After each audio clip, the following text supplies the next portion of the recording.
we're going to kick off our afternoon sessions with a really, really special keynote lunchtime interview. When UN Dispatch's managing editor, Mark, would you like to kick us off? Sure, thank you. Thank you, Kathy. Thank you, Claire. Thank you, everyone who's watching on the live stream. I am pleased to be speaking with the President and CEO of the United Nations Foundation, Kathy Calvin. Thank you. Happy to be here. So, Kathy, you are a veteran of these events. You've been to many UNGAs before. What distinguishes this year? What makes this year different from the other years that you've attended UNGA? Well, can I tell you a personal, interesting factoid? I love it. So I got married 10 years ago yesterday. Oh. Yeah, all right. But you know what? It's interesting. I got married in the middle of UNGA week. What was I thinking? Because UNGA week 10 years ago wasn't what it is today. The only people who came were heads of state, and they came into the UN, and the rest of the city just went about its business, knowing there was gridlock around the UN. But we didn't have Climate Week. We didn't have CGI. We didn't have Social Good Summit. We didn't have Solution Summit. And we didn't have everybody bringing their issue to New York to be relevant in the conversation that was taking place. So think about that difference that's taken place in 10 years. And that's pretty spectacular. And that's really a credit to the United Nations saying everything that's being talked about inside needs to be engaged with outside. And we love that concept, and that's part of what this is all about. This year's different, I think, than other years because we are in the new era. We're in the SDG climate era, and everybody is, I think, seized with the urgency of now. There's an awareness that last year we did something pretty spectacular. We got the goals passed. We got a climate agreement. This year, it's all about how is it going to happen? How are we going to deliver? How do we get to implementation? Those are very different conversations, as you well know. Mm-hmm. I'll counter with a personal anecdote. Last year, I missed my first UNGA in 10 years because my second child was born. And, even better. And he will be 15 years old, that means, when the SDGs are due. So here we are, as you said, a year after the adoption of the SDGs. What's happening this week in New York and beyond to make concrete and tangible steps towards celebrating the SDGs on little Maya's 15th birthday? Good for her. So I think I've seen three things this week that have given me hope. One is that there's partnerships around data that are coming together. I heard about a bunch of them today. They are so innovative. They are so real. They're so tangible because we all know if we don't have good data, we can't make good decisions, and we won't be able to even judge whether we're getting to the progress we need.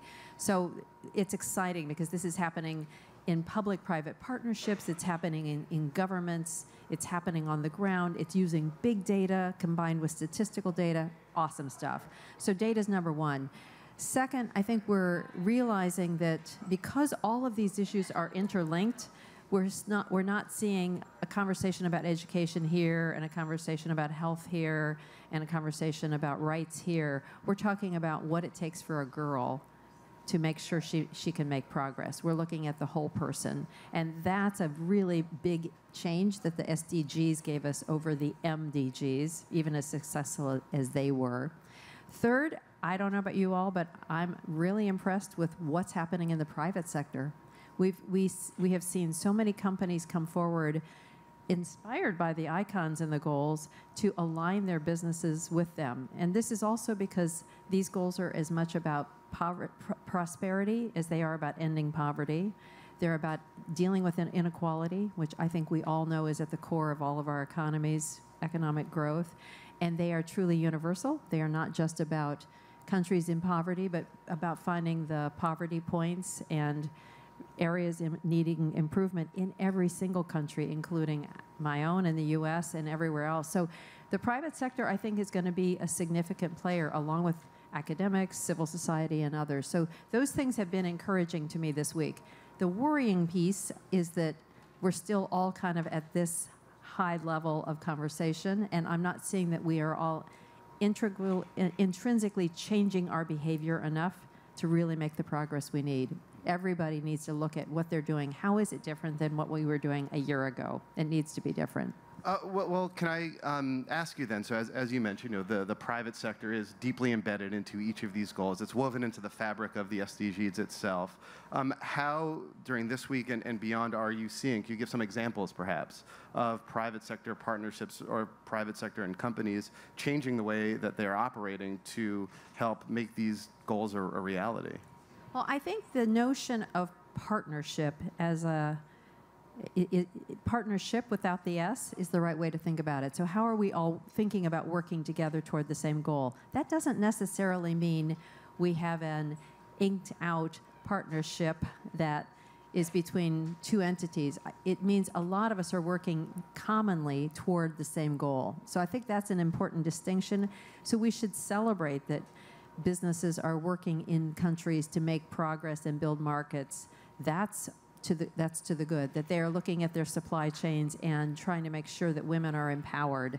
So I think where we're going to see it is in sectoral changes. Mm-hmm. I think you all saw yesterday the GSMA has put out an app, but more importantly, that whole sector is coming together to say there are certain things we should be doing as an industry. We're seeing that in the consumer products group. So I think it's going to be sector. It's going to be companies doing things that are in their interest to make progress, and they'll be doing it under the umbrella.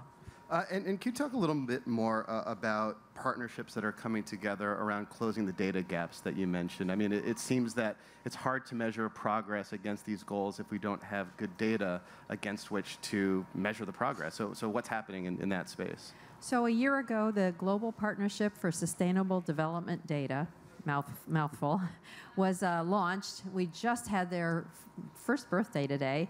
180 partners now, ranging from governments, businesses, nonprofits, tech companies, doing lots of work to put partnerships together. So, for instance, Megan Smith came and reported on the OpenGov movement that's within our government, and then so did several other governments like Kenya talk about how they're using data differently and making it available, open source, dealing with issues of using big data, but using it with privacy concerns. We saw some really great work on sharing data about climate so that we have open ability to track what's going on with our climate everywhere. So I think in all areas, we're seeing people think really creatively and coming together with three or four different sectors finding a way to work together. I wanted to ask you a question that draws on your experience as a former journalist and communications expert. So this year, like other years, there is a competing hound of news outside these walls, and there's news that happens inside these walls. And sometimes it's hard for things that happen inside this compound to penetrate the larger public narrative. For example, yesterday, President Obama held a leaders' summit on refugees that mobilized $4.5 billion, among other commitments to refugees. And earlier this morning, for the fourth time in UN history, an UNGA convened around a global health issue on antimicrobial resistance. And how do we get these stories to penetrate the sort of more mainstream media consciousness? Well, it's interesting because both of those, they're sort of two examples of two extremes. So on the refugee issue, it's a story we hear about every single day. But when we look at who are the refugees, they are people who did not want to leave their homes. They did not want to take their children out of school. They didn't want to have to move to another place, but they had to. We need to invest in hope and opportunity in those locations. And I think actually at the heart of the Sustainable Development Goals is a recognition that rights have to come first and that we have to invest in the strength of these countries to avoid these crises like the refugees. So we have to remember that these issues are related. And when we talk about Sustainable Development Goals, we're talking about refugees. That's where 60% of the maternal deaths are still taking place. It's where 50% of child deaths are taking place. We have to address those issues in the locations as well as when they come out. Antimicrobial is at the other extreme. It's an issue that absolutely needs to be on the agenda. If it's not, it could set us back on our ability to deliver vaccines and save children's lives, to keep reducing the number of people who have HIV and AIDS. It is undermining all the progress we've made. It's an alarm bell that really needs to go off. what we can do as citizens, even if the media isn't covering it, is make sure that we are putting this into our social media and talking about it, because it's a citizen's issue if you ever had one. Maybe one final question before we open it up to the audience. Every year there is a star of Unga.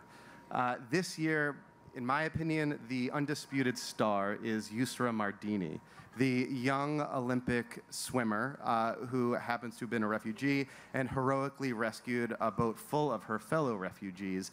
And it's been sort of wonderful to see her feted, but not only feted, but to use her own example and tell her own story. And she is, I know that you and the UN Foundation has for years tried to champion the plight of adolescent girls, of which Yousra Martini is one. What is happening around adolescent girls, and are you seeing Yousra Martini become the star that I've sort of seen her be this week? Well, when you asked, I thought you were going to ask me who I thought was the star, and she was going to be my answer. That's why I was laughing. I got to introduce her at our Social Good Summit on Wonderful. Sunday, along with the young Ethiopian runner, Yek Purbel, who was the other Olympic athlete. And they talked about what it was like to walk into the Olympic Stadium with all the hopes and dreams of those 65 million refugees behind them, and the excitement and what they see as their role going forward. And they're both back in training, by the way, for the next Olympics, which is great. She is such a strong advocate for everything that we think is true about adolescent girls. We know that if you can empower a girl, you can change her life, but obviously also her families, her communities, ultimately an entire economy, because girls are not only the victims, but they are the biggest change agents around. We know that they have the ability, the vision, and the hopes and dreams that we all want them to have. So we've been very excited to see how much movement there's been in moving from just talking about women and maybe thinking about girls to including girls and women together, to now really opening with girls, because if you don't get to a girl, you may never have the chance to get to her as a woman.